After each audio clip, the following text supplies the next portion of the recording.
there, honey.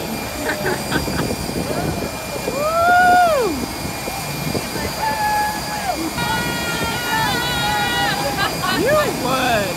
You would.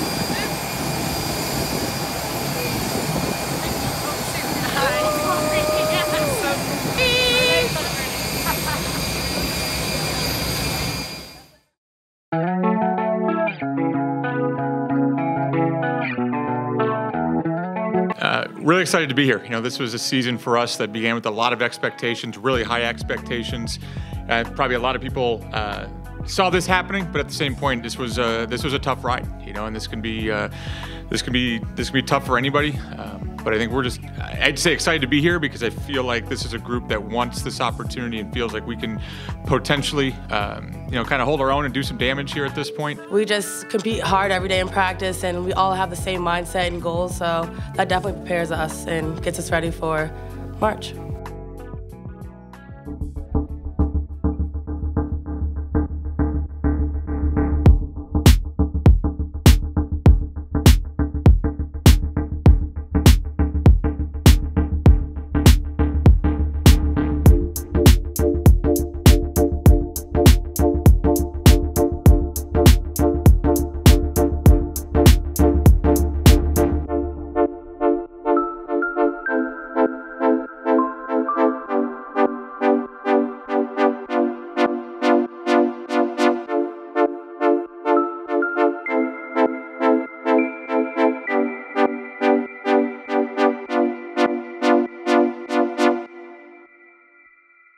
We were built for this, okay? That journey, the schedule that we played, you played in the championship game, you played with expectations this entire season.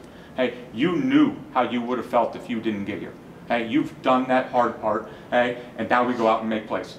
Hey, you're there for each other, you pick each other up, you trust that you guys have each other's back, you trust that we have your back, hey, but you're going out there and making plays. Hey, there's no excuses, there's no worry about mistakes, we're making plays today.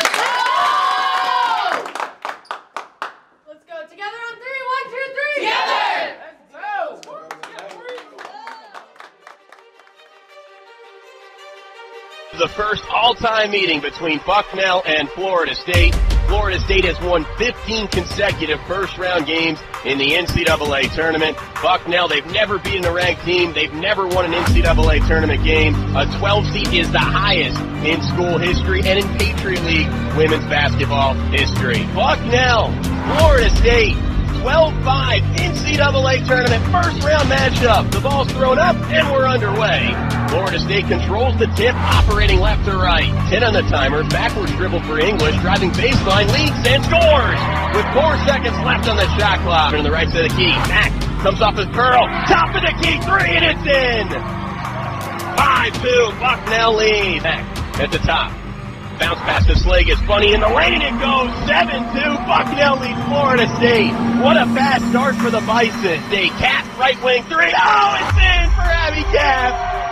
10-4, Bucknell leads. Rounds to Walker in front of the Knowles bench. Pump takes a three, settles for a two, and it's in. 5 field goals by 5 different players. The Bison are 5 for 5, and Sam Rao burns a timeout. 6:24 to go, second quarter. Seppi driving, attacking, lays it in with their offhand. 25-23, Bucknell within 2, 5. They find O'Brien. Finger roll off the glass, and it's good with her dominant hand. That's the 7th different Bison with a field goal tonight. 30-30 the score, 2:15 to go. The score at the half, 32-30. Florida State leads Bucknell. Abby Cap through the teeth of the defense, hands it off to Mack, who finishes in the left block. English blitzing through traffic, picks up her dribble in the lane, a kick to Walker, left wing three in front of her bench, it's in! 3-point Florida State lead, 2:44 to go in the third. Johnson for three to tie it, it's in! Tie game! Walker gonna drive, sees the crease, hangs up in the air, Townsend the foul! Bucknell within 2, kick it to Slagus, top of the key three, and it's in! For the Patriot League tournament most outstanding player. Makes it a 1-point score. Driving, baseline, a kick to Cap, rhythmic three, it's in! Abby Cap! It's an 8-0 run for Bucknell to start the fourth quarter. 58-58 score, 4:47 to go. Mack pump fakes the three down the right to the key, shovel to Walker on the left block and scores. Effie at the top. Giuseppe gonna drive and lays it in down the left side of the key. They're down 4, 22.8 seconds left. Walker over to English at the 49er logo. English in front of the Bison bench, hands it off to Walker. Walker inserts it down low to Cap, lays it in the left block. It's a 2-point game.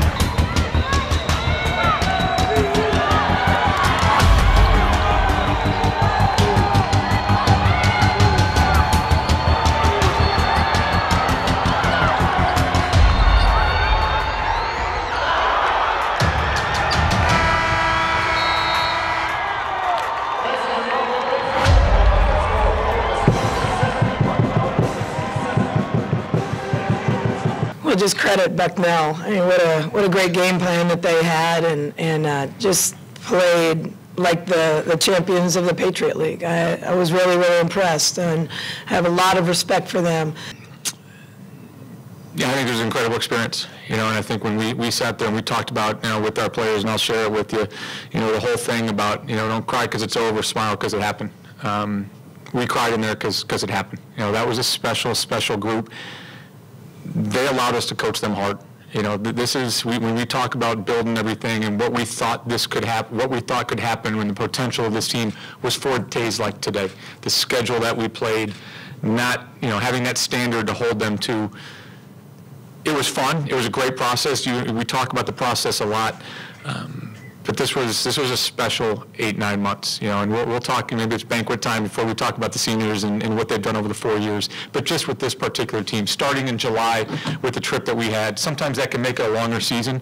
I thought our kids were fresh because I think they had, kind of battled against each other. But you saw the minutes that we played. We have a very, very deep team.